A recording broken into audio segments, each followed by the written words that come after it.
get started with what we are seeing on the loan officer side. So we've seen a lot of stuff happen in the past couple weeks. Yeah, so I'm sure if you've been on social media at all, you've been seeing about interest rates going down. They've been going down, I'd like to say even faster than they went up. In the past 2 weeks, week and a half, I've seen rates climb out of the sevens and into the sixes. Just this week, I've locked, these are owner occupied homes, not investment properties, but I locked a 6.5 and then a 6.75, and both of those were 3% down. The guy who got the better rate had a little higher credit score, and I think he paid a half a point for his rate. The other guy got the 6.75 was par pricing, which I haven't been able to quote a par priced loan. It's been over 6 months. I mean, I haven't seen no par pricing. When I say par pricing, that means no points being charged to the borrower. Huh, nice. Um, and we're seeing that is that like DSCR loans, and then we'll do any wins that anybody has. But I wanted to jump into this first. Are you seeing any are you seeing anything in terms of DSCR rates going down and stuff like that as well too? Yes. Now, DSCR doesn't directly follow the 10-year T-bill like Fannie, Freddie, and Ginnie does, Okay. but I have seen them come down to about 0.5%. Okay. Good. We're in the high eights to low nines without any buy down points on DSCR right now, with 25% down on a 4 unit. Nice. What would you say, like, what's your average rate you're putting out? I know we talked a little bit like high sixes, low sevens right now. Right now, I would say around 6.875 is the average rate I'm seeing. It's because I do a lot of FHA, a lot of the borrowers I do don't have the best FICO score. So I'm seeing 6.875 to 7.125. Not really Okay. seeing anything too much higher than that, even down to like 640, 620 FICO score. Okay. Good. I think that's something we'll start to see. I think rates will probably still, I think even the most rosy forecasts are saying we'll still be above 6% going through most of 2024. But it's good to see that come down. And I don't know, we'll talk a little bit about this towards the end, but just from that small little, and if my screen looks a little weird, I'm outside today.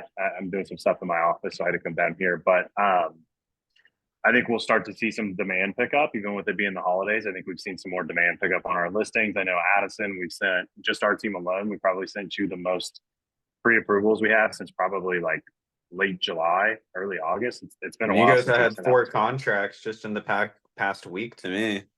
Yeah, so it's picking up for sure. Um, Looks like we have enough people in here. Does anybody want to talk about any wins they've had recently? Anything that's gone well? I know we haven't talked since I think before Thanksgiving. It's been a while. So does anybody want to talk about anything? Can be personal, business, in their life that they have had some success on.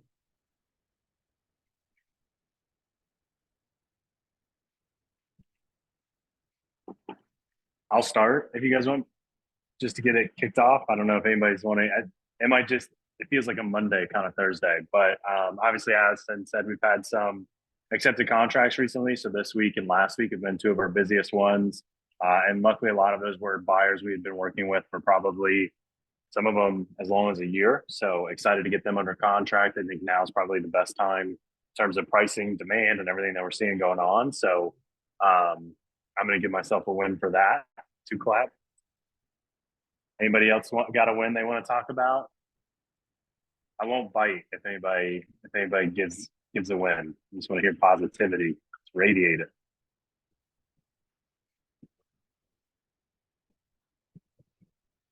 No? I'm gonna call on somebody if not. I don't want to do that. Steve, you got your camera on. Steve, any wins? Steve's like, I knew that was coming. Steve Stack or Yep. Steve Stack. Sorry, I did see there's no Steve. Yeah, this is my first meeting, so I'm not really sure what this is going on. But yeah, I just I'm in the process of right before this call writing a contract. I've been working with a buyer, a couple of really slow buyers that think they have all the time in the world. And even though the market in Kansas City has slowed down, and they're, you know, their market's like 250 and 300, but yes, things are still getting pulled out from people. They wait a few days. And so this lady, she's Yeah. 70, it's her first time buying a house. Really excited for her, but we've had a couple, she just waited too long, but I said, you just got to pull the trigger and not wait. So Yeah. yeah. So my win, I guess, is I'm writing a contract as we talk. Good. Two clap. So yeah, Nice. thanks. Nice. And Am I the also only, welcome for your first time. So hopefully that's a win as well. okay, am I the only one with the camera on? It looks like it. Okay. Yeah, that's fine. Yeah, we I, have some. I don't get any better looking. So here you go. Anybody else want to volunteer? If not, I'll call on one more and then we'll go into the thing today. Any wins, personal or business? I know we Hey, got some wins out there. hey, I got a win. Okay, let's hear it.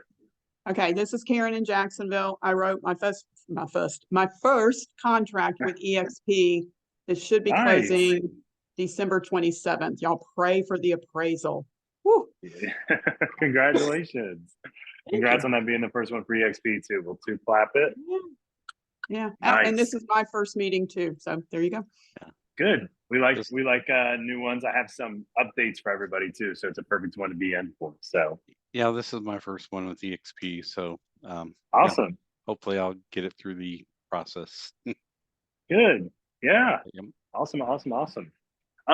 So Randy he's on his way to Denver. So he's I'm not Randy. Obviously I'm Eric. So he's tasked me for being in charge of today's meeting. It's going to be better than the last one where we ran into some tech issues and had a slide that would not work for me. Well, actually a whole presentation that wouldn't work. So today we're going to be talking about networking with wholesalers to find more deals. Anytime I'm on here, I try to have it be as open as we can. So any questions, feel free to raise your hand on the Zoom. I'd be glad to answer any questions. Going into next year, we had a couple updates for you guys, and I will post this in our Facebook group.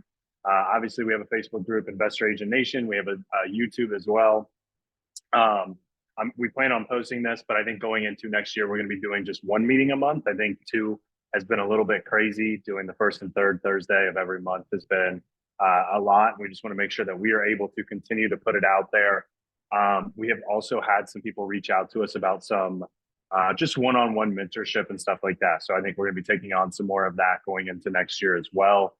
We are going to be working on some more recorded trainings and being able to do everything we can to provide as much value for you guys. So super appreciative for everybody showing up.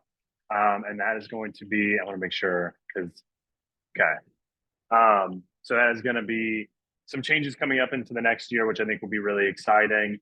And we're going to be doing a lot more. So with those one a month, we're going to be doing a lot more interviews of people in the business. So I think planning in January or February, we want to bring on a CPA to kind of talk about some ways to get taxes, some tax shelter, especially as an agent and an investor. It is huge. There's some ways as an agent I went from paying my first full-time year in business. I said that weird, but my first year in business full time, I paid $66,000 in taxes, and then the next year I paid $15,000 by setting up an S corp and a W-2 and some other stuff and sheltering some stuff. So love the United States. Do not love paying Uncle Sam. So all right. Do we have any questions before I kick off the topic today? Anything before we get started? Like I said, it is networking with wholesalers. It's something I've done in my business a ton to stand out for not only just my investors, but also so that I can have first dibs at a lot of deals. So when the market starts to get really tough, that's one of the best things to do. I'm going to say there's no. Addison, do you have anything else you want to add on the loan side of things real quick? I would just encourage if you have any buyers or you're under contract, I would definitely encourage people to go ahead and get locked in or go on a lock. Go ahead and get your rate locked in. I would also, you might have an objection saying, hey, maybe they'll go lower. They've gone down. I mean it when I say this so quickly, to a 4-month low. It's quite impressive. It's insane. Unlike anything I've seen since I've been in the business. Yep. I mean, it was just a week and a half ago. I was quoting 7.5%. Yeah. Yeah, I don't the way around if somebody says they're waiting for it to go lower, because I will say just on the agent side, we've really reached out to a lot of our buyers recently and said, hey, this is the time to act. The way we've gotten around the conversation of they're gonna go lower is that's great. That's gonna increase demand. Buy now, look towards refinancing later. I don't like to be that person that says, date the rate and marry the house, but just with that drop recently, every single one of our listings has seen a huge uptick in showings and demand, and we're starting to see some more offers come out. So, and I think that'll continue if we see rates go down. So, awesome, love it. I'm going to go ahead and get started then. So, for those that don't know, I have a team in Cincinnati and a team down here in Tampa, and I've worked with investors.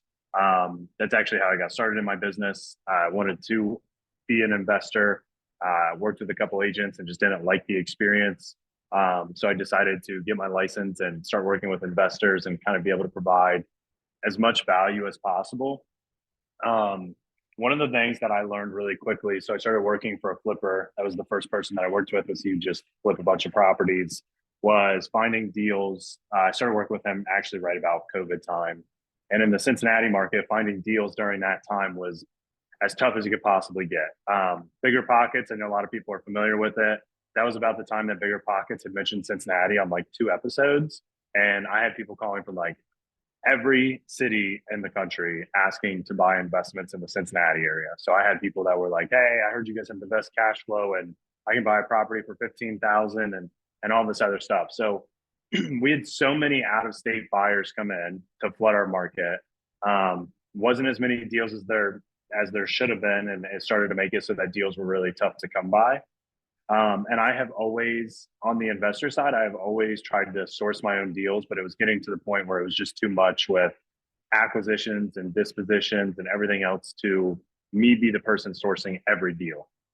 So I was looking at leveraging my time. At that time, I was looking to find a way. I was like, there's got to be a better way. And I know I had talked to some wholesalers and I talked to some other people in the Cincinnati area, and everybody that I talked to on that, like, about wholesalers was just like, look, like the deals suck. They're sending it out to an entire buyer's list. You're going to be one of 50 writing an offer. And usually it dilutes it, makes the deal just impossible to work. And then somebody's going to overpay, and sometimes it works out and sometimes it doesn't. So I definitely saw that being the case. So what I started to do was I was just like, you know what, there's got to be a way that I can connect with wholesalers and stick out compared to other investors and make it so that they want to work with me. So there, like I said, there was a ton of investors or a ton of wholesalers in the area. So I was just looking at the best way to connect with as many as I could. So I actually just started going to a bunch of meetups. So first part I'm going to talk about is where to find the wholesalers. And I went through it to a ton of the local meetups. And I just started networking. Typically, most of the meetups we would go to, they would ask if anybody had a specific ask or anything like that. And I would always just, hey, I'm looking for deals. Everybody has that one. But I would just say, look, I'm looking to connect with a couple of wholesalers, grab some coffee, see how we can benefit each other. So wholesalers are always looking for end buyers. Agents and end buyers are always looking for wholesalers. So that part wasn't too bad. And I'll kind of talk about how I was able to secure those wholesalers here in a minute, but I just want to talk about everywhere you can find them. So local meetups, in person or online. A lot of our meetups during COVID times were online. Through other investors. So I actually had some investors that I was representing on the listing side. And I'm just curious. I try to ask as many questions as I can of this business. I just say like, hey, where'd you find this deal? And they'd say, oh, so-and-so brought it to me. I'm like, okay, do you have so-and-so's contact? So I would take that contact and reach out to him and just say, hey, I also, I work with this investor. I have other investors, would love to grab some coffee and see how we can help each other. So that was one of the best things. And if you go through another investor, you're going to find out, you can ask how the reputation is. So one of the most common things I get with wholesalers is like, they can't be trusted. It usually doesn't go well and all these other things. And, partially that's true, but it just depends on who you're with. There's plenty of wholesalers that are really good. But like with any business, there's also some that are really bad and give a bad name to the industry. So I would always ask for like I guess I would just always ask for like reliable sources. I'm gonna scoot over a little bit. I got the sun beaming on me. Um, Other thing would be social media. So like one of the biggest things that I did was I joined a bunch of investor social groups. And I would go to those, I would go into those, and there's some like cues or like ways to find wholesalers. So anybody that is obviously shopping a deal, that's a wholesaler. Anybody that's looking to connect with agents is usually a wholesaler. Anybody that's usually looking for I'm trying to think like investors or anything like that, obviously is going to be a wholesaler and buyers. So I would go onto those groups and I would have a specific task of finding like 1 to 2 wholesalers a day. Super easy. If you're ever looking for an investment group in your area, just type in your city name and like real estate or investor or cash deals or something like that. And you will find a million groups with a million investors. And then I'd reach out to them. I'd be like, hey man, I'm an agent in the area. I see that you got some deals or you're looking for end buyers. I'd love to see how we could help each other's business. Go grab coffee. Me and Randy have had this tip before. Bandit signs are one of the best ways. So anytime you are driving through somewhere and you see a sign that says, hey, we'll buy your house cash or sell your house fast or cash as is, anything like that. And I wish I had my phone next to me. I'd show you guys. Half of my camera roll is bandit signs, and I call them. And it's always going to put you usually to a Google number, but I'll call them and I'll just say, hey, I'm a local agent. I work with investors. Let's see how we can help out. So just taking that time to do that is always good. This one's going to sound very cliche, but networking. So anytime that you're having a conversation with an investor or somebody in the business, just ask them. Like I've learned in this business, you can't be afraid to ask. So ask them who they know. So if you're talking to we'll say an inspector, not even anybody involved with the investment side. You're on a residential, just regular deal, and you're talking to the inspector. You could say, hey, do you have anybody that's looking to do some investments, or do you have anybody that you're doing a ton of inspections for, and maybe it's for an investment property, and see if they will give that contact information. Most inspectors absolutely will, and then it's a good way to get introduced. It's always better to have an introduction from somebody else. So if you're just going up to somebody, it usually works. But if you're coming up to somebody, or like if, for example, if I'm introducing Addison to anybody, I usually am the one to set up the introduction. And I just say, hey, I trust Addison, good guy, does all this stuff. So I'm already giving him some reputability. I'm already kind of helping out his case there. Commenting on deal posts on social media. So obviously being in those groups and seeing the deals that happen, comment on the deals. One of the most common things I see in those investor groups, I think we all do it. We try not to. Don't be the person that comments underneath the deal and says like, hey, this isn't a deal. Oh, you're so stupid. What are you doing in this business? Hey, you're an idiot. Like I see that all the time in every group. It's super mean, one. Two, be there to help out. And three, it's never going to help lead to a positive relationship. So I actually have a little story off of this. One of the deals that I bought or had one of my investors buy in 2022, this guy posted a deal and there was like 75 comments underneath it. And everybody was bashing him. They're like, this isn't a deal. You're like, get out of here. This is so stupid. What do you think you're doing? What a joke. Can't wait till you're out of the business. People like you shouldn't be in the business anyways. I commented, I said, hey man, I'm gonna send you a private message. I messaged him and I said, hey, like this is my feedback on the deal. I was like, realistically, the numbers are really tight. Like the ARV is like 175. And I'm like, you have it listed for 140. It's gonna be too tight. I said, but I'm interested to see like what makes you think it's a deal and maybe be able to help you through it. And he's like, dude, I have no clue what I'm doing. This is gonna be my first wholesale deal. He's like, and I did confirm the comps before I reached out to him as well. But so 175 was the number. He's like, I thought 140 was going to be good. I walked the house. The house doesn't need any work. It's in perfect shape. And I'm like, yeah, I get it. That's what everybody says. There's no way. He's like, no, like I'm telling you that the house literally needs no work. So I'm like, all right, how about this? We'll go meet out there. I'll show you how we look at properties and how we look at the deal. Worst case, I'm wasting an hour of my time, but at least helping you out. Best case, maybe we can figure something out. So I showed up to the property. It needed literally nothing. Like the flooring was done, the paint was done, the furnace was brand new, the roof was a couple years old. It was in a solid area, would make for a killer rental. But I'm like, dude, if we buy it at 140, and we could sell it for 175, like easy, quick turnaround, literally buy it and list it. So I brought it to my investors' attention, bought it for 140, and we sold it for 172. And it was within a week. And I think we closed on that one in like 4 weeks. So my investor, I think he walked away with like 18 or 20 grand after hard money, just because the way they had worked it out. And that was me just reaching out to somebody and not, you know, being aggressive with it, just reaching out to see what was going on. And then the other thing would be hard money lenders. So my hard money lenders or private money lenders or any sort of financing, I typically try to reach out to them to see what they have going on, who they're talking to, what's going well. And then I'll almost always try to have that conversation with them or, hey, you know, do you have any good wholesalers or where are your guys finding deals or anything like that? So again, just asking questions and being there for them. Do we have any questions about where to find the wholesalers? Usually me and Randy can like bounce off each other and I can take a breather in between, but there's a lot of talking. Okay, so no questions. I'm talking about building the relationship and adding value. So once I found wholesalers, I would put them in a CRM, and then I would make it a point to go out and get coffee, lunch, or something with them. Most people in real estate, that's our go-to, is just grab coffee or lunch. And if you go to those appointments and all you're looking to do is ask for stuff, typically they're going to go really poorly. So I always try to go to those appointments and see how I can add value to the other person with no ask, zero ask. Even if they're like, hey, what are you looking for? I'm like, I'm here to help you. Just let me know what I can do. So the first thing I would do would be face-to-face meeting to build rapport. For anybody in here that doesn't know, I'm 26. So that means we don't do face-to-face meetings. My generation, we like to just, text or, FaceTime maybe is face-to-face.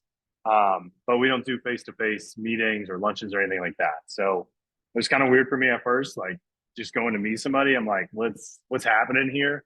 But I always found face-to-face meetings, there's no misinterpretations. It's a good rapport build. And the conversation typically takes a different route than if you're just texting somebody and it's a little bit more dry, or you don't really get to understand their personality. So face-to-face is always my number one go-to. I always try to see what they need help with in their business. So like I said, I'm going there to see what kind of value they need. And I'm not asking for anything. I'm not saying, send me buyers, send me sellers, send me contracts. I need deals. I'm going in there and I'm saying, hey, you're a wholesaler. Where do you feel like you can improve in your business? Most of the wholesalers I talk with, it's going to be comps, marketing, disposition, finding in buyers, information, whether it's through the auditor site or on the house, or finding contractors, or even just bidding properties. So like getting a scope of work done. It'd always be pretty similar stuff. And I'd always have obviously an answer for that. We can help with the marketing. We can do dual marketing. We can run the comps for you if you have questions. Disposition, I've got 1 million in buyers, or I have a network of 1 million in buyers. Information, we can pull it up. And contractors, we have a really good list. And scope of work, I could walk the property with them. So I would just try to find an end to their need. So and when you do that, most people aren't going up to wholesalers and saying like, hey, how can I help you? How can I help your business? There's usually this weird, like, a lot of agents hate wholesalers and a lot of wholesalers hate agents. Like there's this like weird dichotomy where agents are like, you're taking our business because you're wholesaling something, and wholesalers are like, you're just an agent, like used car salesman, get out of my face. So but I think both work well together, especially in tandem, and it's for every situation different. So I think just being able to help each other adds better value to that seller, and it also adds value to each other. So offer up that value where they need help. Make sure that you're giving them something in return. Stay in communication consistently. So I said at the beginning, I put them in a CRM. The reason I put them in a CRM is I have tasks to follow up. So if I have that first meeting and it's great, that's awesome. We built rapport. I found out what they need value-wise. If I don't follow up with them ever again, it's not going to make much of a difference. I have had really good luck with wholesalers that maybe only do 5 to 10 deals a year because nobody wants to pay attention to them until they have a deal, which is, once every 2 months or once a month. So most people don't they're not going to take the time. People will try to, wine and dine the wholesalers that do 75 wholesales a year, and that's great. But there's already a million people willing to overpay or give them something else. So I typically try to go for those smaller wholesalers if I can. And then I'm following up with them just like I would any sort of client. I'm asking them how they're doing, how's their week, how's business going, what questions do they have, do they have anything that they need right now, do they have a deal that's not moving, do they have a deal that they need comps run on. I'm here to help. And by doing that, I'm staying in touch with them as often as possible and building rapport. I'm staying top of mind. So it's the same with the buyer or seller client. I'm the one that they're thinking of when they do lock up a deal. In return, this is like the one thing I will say, once you build up a lot of rapport with them and they're like, okay, man, you've helped me this much. What can I do to help? My thing is just like, look, I know you need to make a certain amount of money on a deal. Just give me first dibs on every deal. And if I can't make it work, I will help you find the end buyer, but give me first dibs. So I can't tell you how many times I've had a wholesaler come up to me and they said, hey, Eric, I've just locked this up. Hasn't gone out to anybody else. Would you have interest? I never ask what their assignment fee is or can they take it lower. I just go, perfect. What's the number you're asking? What details do you have on the property? And then I go run the numbers. And because I do that, they're giving me first dibs because I'm not trying to talk them down on their assignment fee. They earn that by negotiating the deal. And two, if I can't make the deal work, I'll go find somebody else for them. I'll make their life easier. Like I'll say, hey, that deal doesn't pencil in for me, but I do have an investor, or I do know of an investor that'll buy something like that just because he's buying whole, or this is his area, or that's exactly his checkbox. So that's where I've been able to help out. Always provide quick and easy closings. We in Cincinnati, we got really known for, I'd have agents and wholesalers reach out to us if they needed something closed, 7 days cash, no inspections. They'd call us every time. Without a doubt, every single time they were calling us. So, they might have been in a deal with somebody else and it fell through or it was taking too long, and they would just call us and they'd be like, 7 days, like, here's the contract. Does it work? Boom, call it a day. If you get a deal from a wholesaler and you tell them, we'll close in 10 days, no inspections, all this other stuff. I mean, you try to beat them up on the inspections. Obviously, if they didn't disclose something and it doesn't work, that's different. But if you're trying to beat them up on inspections, or you take too long, or you don't follow up with your word, I will literally guarantee you will not get another contract with them. And if you do, then it's probably a bad deal because it's been sitting for a while. So that sort of your reputation in this business is everything. And if you have a really good reputation, people will be more willing to give you deals and everything like that. Always provide or be willing to walk properties with them and give your feedback always. So like I said, this is, sorry for the weird lighting. It just cuts in my neck. Yeah, so I would always walk the properties with them and go through what we're seeing numbers wise, what work it needs, what it doesn't need. And I would walk them through like, hey, this one doesn't really pencil out for us, but this is why. Or, you have 5,000 for a furnace replacement. We have 8,000. This is where our numbers are coming off differently. So be willing to give feedback. It helps everybody out. And never leave them hanging after walking the property. Let them know what you think. There's nothing I hate more as an agent than when somebody goes to view one of my sellers' properties, my listings, and they can't give me feedback. I'm like, that's literally like the easiest thing you can do, and they never want to do it. I'm like, just take a second. Same with wholesalers. If a deal doesn't work, then you just want to make sure that you are letting them know why it doesn't work or where the numbers are incorrect. Maybe where their ARV is a little bit different, and you can do it in a nice way. So you don't have to be like, hey, your comps are way off. I'm at this. Like, you can just say, I think we have a little bit of a difference here. I think it's on my part. My numbers are this because of this, and it's helping. So always give feedback. And what I found about that one actually is people will start to fine tune stuff, and they'll start to use our numbers and build out their buy box because of us. So now the deals work better for us, ironically enough. So I would have wholesalers that would get like, okay, we're 70 ARV, like all this other, they would get all of the information we needed after 1950s build, 70% ARV, outside of the 275 loop, 3 bed, 2 bath, we'd like to stay at a minimum of about 1,000 square feet. We'd like to be on, not crawl, but we would do it. And people would start to change their marketing to match that because they had an end buyer. So it always worked really well. And then that way it always kept us deals going.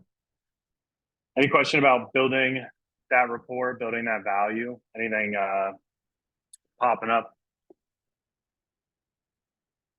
So my next one's going to be why this is beneficial, why we're talking about it today. And this is actually probably one of my favorite parts for sure. So like I said, it was hard to find deals in 2021.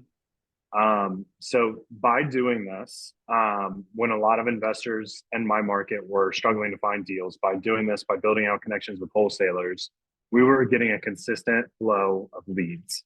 And I know that makes sense. And everybody's like, oh yeah, like of course you're getting leads. Like that's what, that's why you pay for marketing and stuff. But most of our leads were non-paid leads. And the way I look at sourcing deals in real estate is there's upfront costs, which would be direct mail marketing, Google pay-per-click, Banda signs, any sort of your cash that you're putting up front, Facebook ads, Instagram ads. And then there's like end deal dollars, which would be, the deal is at your table and you're just going to close on it. And you are almost paying for the deal at the very end. And it's more expensive at the very end, but it's less upfront cost and less stress and less, it's less that you're going to have to worry about. So that's part of the positive of wholesaling. And I will say, I always do love the assignment fees ridiculous on this. Why are you making that much? If somebody can negotiate it, that's awesome, especially if it's still a deal for me and they're getting paid a ton of money. That means they're really good. Wholesalers are very well networked in the community as well. So as an agent, I'm always looking for other investors. I'm always looking for other points of contact. I'm always looking for other avenues of business. I'm always looking for just more people to connect with. And wholesalers, their entire job is to connect with end buyers, hard money lenders. They're supposed to know a ton of contractors. They know a bunch of agents. So title companies as well. So that's a really good avenue to look at. It helps to build out your team as well. So you're a wholesaler. I look at it as like, it's somebody on your team. They're providing you deals. They're providing you value. You're just not paying them a W-2. You kind of are on the back end, but it's not required. So if business is slower, you're not consistently paying them. You're paying them only if a deal goes through, which I think is great. Connections to more investors and cash buyers, which we talked about a little bit. But I think the biggest thing is every conversation or person that you talk to, just always get accustomed to asking, who do they know that they think you should know? And I know that's a weird way to word it, but anytime I talk to somebody, I'm always like, who else do you know that you think I should be talking to? And they will give you contacts in the business that are really good. And I don't do this as much as I really should, but when you start to do that, you build out this really large network and you're not having to do anything that crazy. You just ask, who do you know that you think based off of our conversation, I should know? And then they're referencing you to other people. Ask them to list properties. If you're an agent working with a wholesaler, ask to list the properties that they are not able to assign or that they go to and it's not a wholesaler. So all of my wholesalers, I say, hey, part of the things you can shop this as is you're helping this homeowner. And if you can't wholesale it or if the numbers don't make sense, don't just give up on them. They're still in a situation that's tough. They're still in a situation where they need help. Instead, why don't you send them my way? I can't pay a referral if they're not licensed. So I try to get all my wholesalers licensed so I can pay them a referral fee. But I can help with marketing dollars or something like that. Or I can kick off or help with dispositioning or like helping sell their deals. But that's huge. That is like the biggest thing ever. And again, we've talked about it on the investment side, but as an agent, that's a huge avenue of business. If you've got 10 wholesalers that are doing one appointment a week, if 3 of those don't work, you now have 3 listing appointments. So it's a big difference. And then first dibs on deals is always going to be increased reliable lead flow. That was the biggest reason that I did it originally, was that I was trying to find that consistent deal flow in my business and for my investors. There's only so much time I had in my day. There's only so many me's that can go around, but there's a lot of wholesalers that are willing to put in that work. So that's kind of what I went with. So what questions do we have so far after that? I'm gonna take a sip of tea. So Hey, this is Steve Stack. I do have a question. yeah, what's up? You were talking about you can't pay a referral fee to people that are not licensed. I've run into a couple of attorneys that I'm wanting to work with for I'm drawing a blank right now, but basically for them to refer me businesses, but we're still trying to work out the conflict of interest and that type of thing. So, but my question is just general. Normally, I think I've heard people say they would like invoice people for like marketing expenses. Is that kind of the way to Yeah. work around? So, has anybody ever done Yeah. that with an attorney? Yeah. Probate. So So I'm talking to them about probates. That's what it is. So yeah. So attorneys they're attorneys. So like they'll in most states, let me not put this wrong. So in Ohio, if you're an attorney to get your real estate license, you don't have to take the test or anything. You just apply for it. So typically if you're an attorney, it's very easy to get a license. So as weird as it sounds, I would almost be like, hey, if you get your license, if not, you can bill it as marketing or you can bill it as something. But you're going to want to just be careful based off of your state and everything like that. You can get yourself in trouble if it's a non-licensed person. Every state's different too, but you do have to be very careful with that. okay. It's a good question though. And I always I fall on the safe side of that kind of stuff. And I always tell people all the time, like, you know, this is my career, so I don't want to lose my license. So I try to fall on the safe side if I can. Right. And that would be the same with an attorney. I don't think they're going to risk their license, but the ones I'm talking to have just never done anything like what I'm proposing. So I would almost so you're with EXP, I'd go into EXP World and I'd ask the broker, and they will, if you go into EXP World and ask a broker, they'll show you how to structure it. okay. Or they'll do, like, if you're on Workplace or anything like that, the broker will be on there, so you can give them a call and just say, hey, this is what I'm running into. What do you think is the best way to set this up? And they'll either kick you off to EXP's legal team or they'll answer it for you. Okay. So it would be a two-pronged value proposition. One, if I could list a probate property, or if it, or wholesale it or flip it. So yeah. So that's kind of okay. So yeah, I'll try that. Yeah, that's a good question. I like it. What else do we have question wise? I also tend to talk faster than Randy, so sorry about that, guys. I fly through it. Any questions about one question I have real quick. I know like through FortuneBuilders or whatever, they teach you some thresholds by which you should do a double close versus just the regular assignment of contract. What threshold are you using right now to determine if you do a double close or not? So that's the first question. And the second thing is, to you being 26 and you're not even a millennial, you're younger than that. I'm Gen Z. I'm sorry, guys. Gen Z. Yeah, Gen Z. Yeah. But I sold a house to a wholesaler and I never talked to him. We did it all through Facebook Messenger. Never had a conversation with that dude to this day. Yeah, we don't do conversations very well. It's I don't know what happened to us, but threshold wise, so everybody's different. Me and my flippers, we always just double closed, always. We typically would have something worked out with the title company where it's a pretty low fee to double close, but we would do it just to make it easiest. So, and Ohio, like every state's going to be different. So like, and some states an assignment of contracts okay, and other states an assignment of contracts not okay. So just kind of knowing what your state laws are, what the difference in cost is. But we always double close. That it was just one of the things, like, where a lot of my flippers were like, look, that's what we prefer.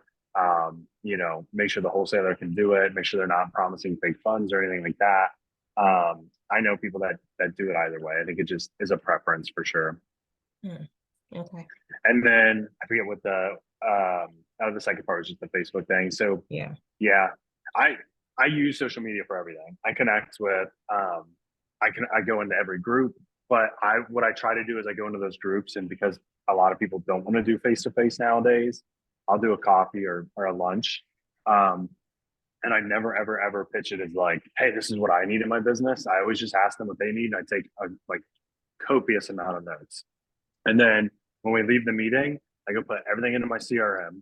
The only thing I do ask is I say, is there anybody you know that you think I should also be having conversations with? Because then right there, they tell me who is their most important key cogs in their network. And then I ask if they can set up calls or meetings with them as well. But that's a little bit down the road. So I just say, that's awesome. I'm going to write them down just so I have it. It goes to my CRM. And then a week later, I might be like, hey, you mentioned Mike Smith, you think he would have some time, or you think you could set up a text with me? I'd love to get to know some more about what he's doing. And you're kind of intertwining yourself into the network. Nice. Okay, Good thank you. questions though. Yeah, absolutely. Wholesaling is always, so when me and Randy were coming up with this topic, wholesaling is one of those things that's always very controversial, which I think is funny. Why not just sell the contract instead of a double close? With the double close, you have to front the cost, right? Rosa, yes and no. Our title company was pretty low to do a double closing. If your title company is really expensive, we had a relationship built out with a couple title companies in Cincinnati. So it was a nominal fee to double close. But sometimes, double close because you don't want that number to show up on the HUD.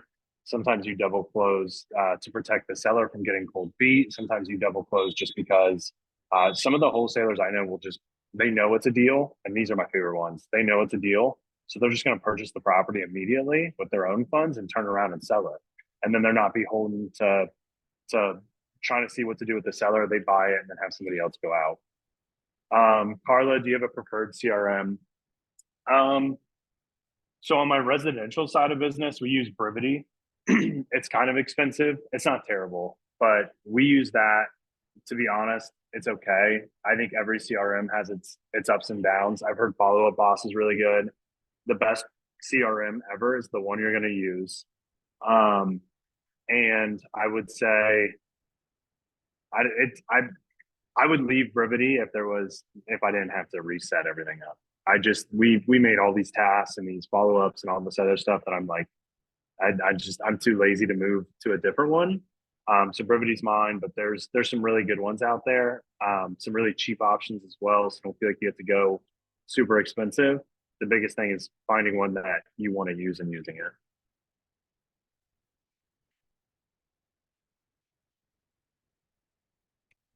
Any other questions? I can give some like tidbits or anything like that, or anything that we talked about question wise. And if anybody doesn't want to jump on camera or screen, feel free to put them in the chat box as well. I can answer those. We still have 15 minutes. So we can also do, I don't know if we have enough people to do a breakout room. So that's why I'm trying to answer the questions here. Like I said, it could be chat box based or anything like that. I guess I do have another question. How are you training the people who you want to wholesale for you? Like, what are you telling them? Or what are you using to train them? Because I have a whole community of women real estate investors, and I've been teaching and training them how to find deals for me. But they're still slow to bring them in. So what are you doing to teach your people and then get them going? I would find out, because it sounds like you already have some that are there. So like the first thing would be just identifying people that want to do it. And then I'd find out where they're having their largest issues. Typically it's going to be like outreach or contacts or something like that. I've noticed with us doing the investor side and then also running like agent teams, I've noticed that a lot of people are very hesitant to do anything until they start to see results. And then when they start to see results is when they'll really buy in. So I'll tell my team something 50 times and nobody will do it. One person will do it and they'll get a closing from it. And then they'll everybody is wanting to do it. So sometimes it's kind of a slow play, but we try to always find out. One, I try to have as many meetings with my team as possible. I want to hear what objections they're getting from buyers and sellers and investors and all that. And I want to answer those with them. And I also want to hear what's going really well and what needs work. So I would, with a group like that, if you're wanting them to bring wholesale deals, I would set up a time how are the conversations going? What objections are you guys getting from sellers? How are you guys handling sellers' objections? One of the things, one of the groups that I work with down here, a guy I brought on, EXP, he does just the wholesaling stuff. He's been with us, I think, for 3 months now. And he has a group of 100 people that are wanting to wholesale, and they'll just literally get together in the Tampa area. They'll go to somewhere that's got a private room, and they'll cold call all, like, there'll be like 15 people that show up, which is a good turnout. And they'll just cold call for like 6 hours, and they'll throw stuff off each other question wise, what went well, what didn't go well. And sometimes when you have other people listening to where you fell short, they can give that feedback. You're like, oh, you're right, I did miss that. How could I have done that? And then you just keep tweaking it. I know that wasn't like it's a very. Oh, I love long that answer. idea. I love that Yeah. idea. No, that's good. So That's good. It's accountability too. So it's Yeah. the system and accountability all built into one. That's perfect. yeah, I think as the market slows, we'll start to see that more. I've done it with my team, and it's just helpful. It's really awkward at first. I will tell anybody that tries to do that. It's very weird to, one, talk to somebody while you have people listening to you, and two, to hear people talking to people. But Mhm. it starts to, after probably like an hour, just become normal, and then by Yeah. the end of it, you just feel like you're in the zone, so it's not as big of a deal. And I pick up stuff from people all the time. In real estate, there's always learning. Nobody's perfect. I don't care if you're a top producer. I don't care if you've been in this business for 40 years. There's always something you can pick up from anybody in this industry, even somebody who's not in this industry. So just always kind of look for what's working.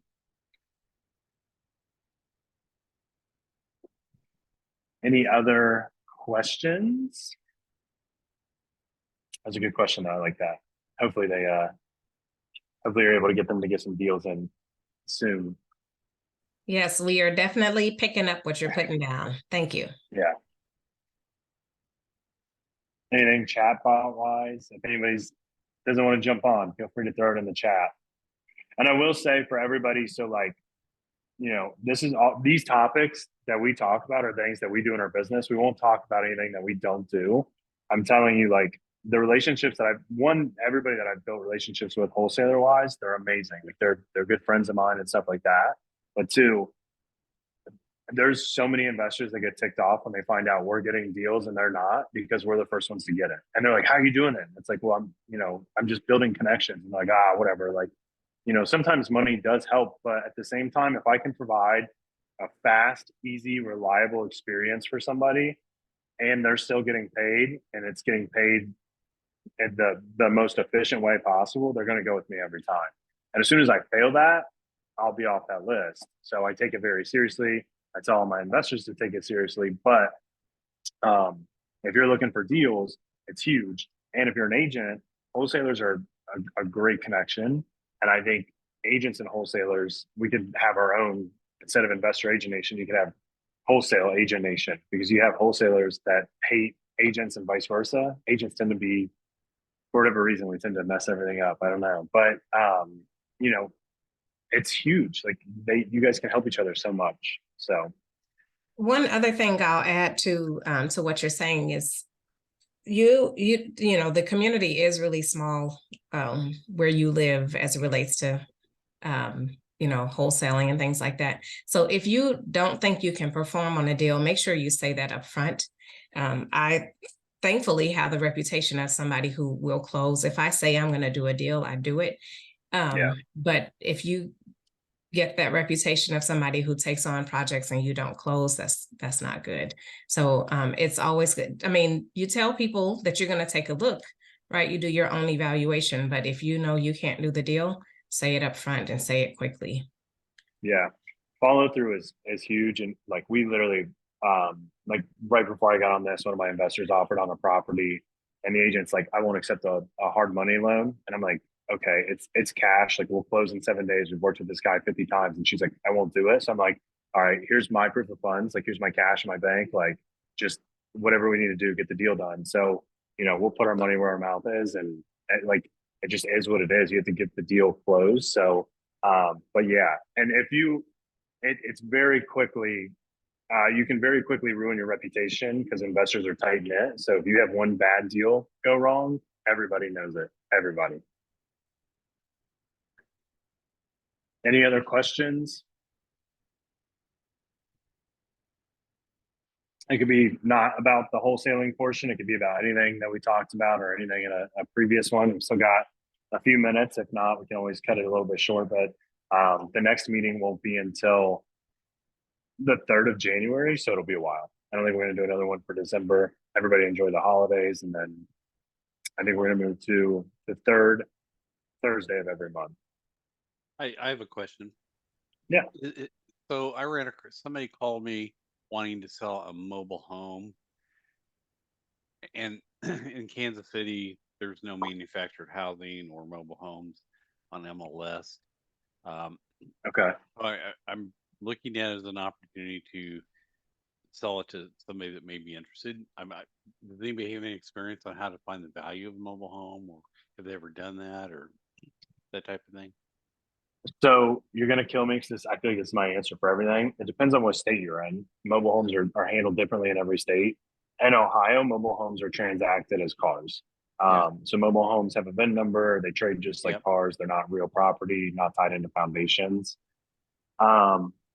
So the way that I would go about it, the way I've gone about it before, is there going to be like, is it on property? Is it on land that is owned? No, it's so I think Kansas is probably the same way. I think there's a VIN number, and I think it's sold like a car. It's in a mobile home park. Okay. Well What- established park that's been around for decades. So Yeah, the best way to determine it would be to find out what the lot rent is, find out what you think the mobile home could rent for, and I would take all the numbers that you can and everything you can about the property. And this is kind of a weird way to do it, but I would just get all of the information you can, and I would just take it to investors and say, what would you pay? And you're going to get some like crazy offers. You're probably going to get some like really low balls, but you're going to find it's not going to be a crazy number, and it's going to be somebody that's buying it just for the cash flow purposes of it. okay, yeah. So it may to bore you with my details, but I do know that the people who want to buy at the mobile home park is offering them a set rate if they just buy it outright. But if they broker it for them, which I don't understand, probably like selling it, they give them a range. So I don't think it's a commission maybe, but so yeah, I do have some numbers, but I guess just chop it, see if anybody would be interested in. Yeah, that's going to be a unique one if it's a mobile home like that and it's in a park and it's you're not owning any of the land. Like, let's say, I don't know, let's say lot rent's 400 and it would rent for like 900. That like your ROI on that's gonna have to be crazy. So 500 times 12 is gonna be about $6,000 a year. Somebody's probably not gonna pay more than 12 to 18 grand for it. Like you're not gonna want a lot of your time. Like you're gonna want probably 30 or 40% minimum ROI on that just to move forward. So that's the way I'd look at it. Like if you're buying that and you're an investor, you're like, I probably want my money back out of this after a year and a half. And after that, it'll be a cash flow thing. But I thought it'd probably be for cash flow if somebody wants to rent it out. But anyway, I never. Yeah, no, it's good. I get this all the time. I get that question more than you would think. It's really weird. You can't really like get them appraised either. Like I literally have a deal right now that's falling through because it's 4 manufactured homes, but they're not tied to the property, and the lender's like, I won't touch it. So I'm like, nice, which I knew, but the only thing I can think of doing for that one's a hard money loan. So I'm telling the buyer like, be okay with 12% and 2 points, and you can get it. It's about 1% a month and 2 points. So let's see what we can do there. Okay, all right. Appreciate the input. Thank you. Yeah. For mobile homes, if I end up getting a property that has a mobile home on it and I'm trying to figure out what to do with it, I have some contacts in my area and I'll call and ask them what will they give me for it, and I have them move it. Yeah, that's another thing. It can be moved. Yeah. Okay. Actually, it was a good insight for me determining whether or not it's in a park or on land itself. So that's something I didn't even think about. So yeah, if it's on land itself, it actually has weirdly more value than you'd think. Yeah. Okay. Yeah, I never even thought about that. Just looking at the mobile home, but yep. Yeah. Mobile homes are fun. We get a lot of them like on the east side of Cincinnati. People are like, yeah, I have a mobile home. I'm like, do you own the land? Is it tied in? Do you have public utilities running to it? Like, there's just like a whole list of questions that you have to kind of think about. And then after that, you know, can go out there and see the work. But I mean, there's, you know, definitely a market there for it for sure. Okay, no, awesome. I'll call her back tonight. All right, appreciate it. Yeah. Thanks, Tamara. Anything else question wise? This is a good question. I like it. You're I have a welcome. question. Sorry. Yeah. Do you guys foresee doing any kind of training for AI in the future? We can. What are you wanting to do with AI? I have absolutely no idea. That's why I was hoping somebody would say, this is what would work in real estate and investing and wholesaling and all that. It's let me talk to Randy, the dude that I brought on down here in Tampa. He does wholesaling and he's doing a lot of stuff with AI. So maybe I can get him on to have a conversation. He's plugged it into I don't know. I have an IT degree. I'm 26 and I'm not smart enough to understand. He's got AI plugged into a CRM that does auto dials and follow-ups and everything, so that like it's expensive, but it literally does every touch start to finish. And then you just go walk the property and write an offer. So I think it's something that will happen. I don't know if anybody was out there when mass blast texting came out like 4-ish years ago when it got really big. Like that was like the thing that everybody was doing. And there's some restrictions on it now, but the people that were first on that, like they made hand over fist money, like because everybody was doing it, just sending out blast text. Yeah. Okay, thanks. Good question. Like it. All right. Any other questions? Are you done with your content?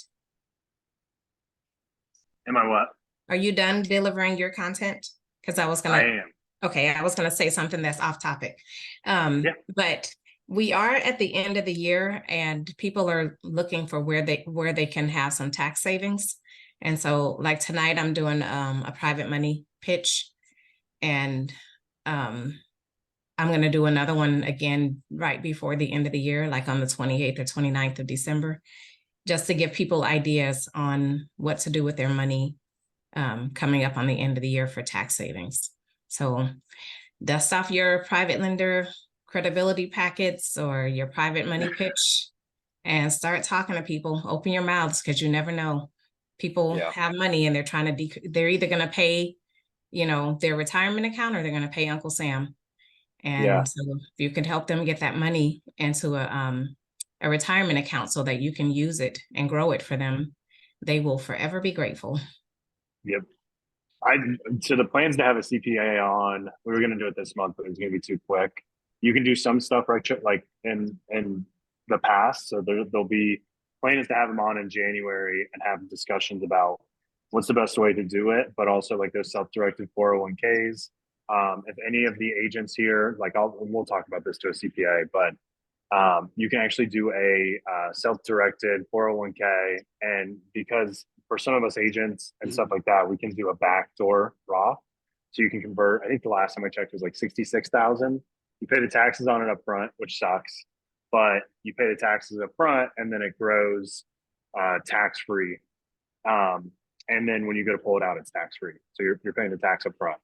And a lot of my hard money lenders, that's how they keep their cash turning. So I'm sorry. Am I saying your name correctly? No, I said Tamara. Tamara, is that so? When you say it's Tamara. Okay, I just don't want to butcher it. When you say you're going to do a pitch or are you just holding like a seminar? Because that's a great idea. We're just inviting people and saying, this is what you can do with your money. Yeah, thanks for clarifying.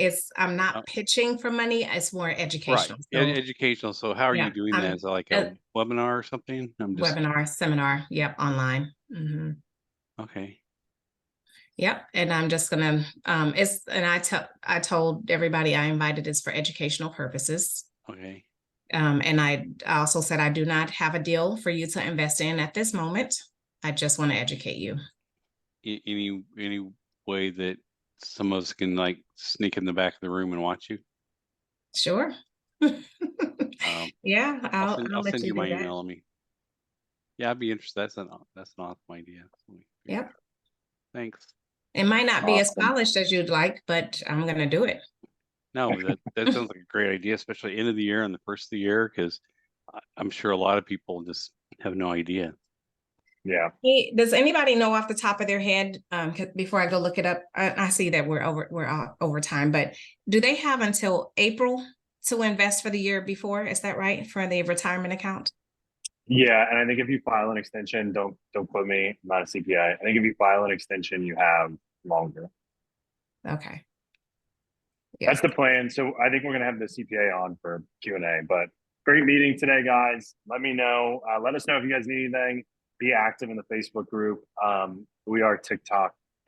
We are on TikTok now, so throwing that out. I know, right? Like I'm like, this is the first step. So if anybody has any questions, let me know. But have a great end of the year.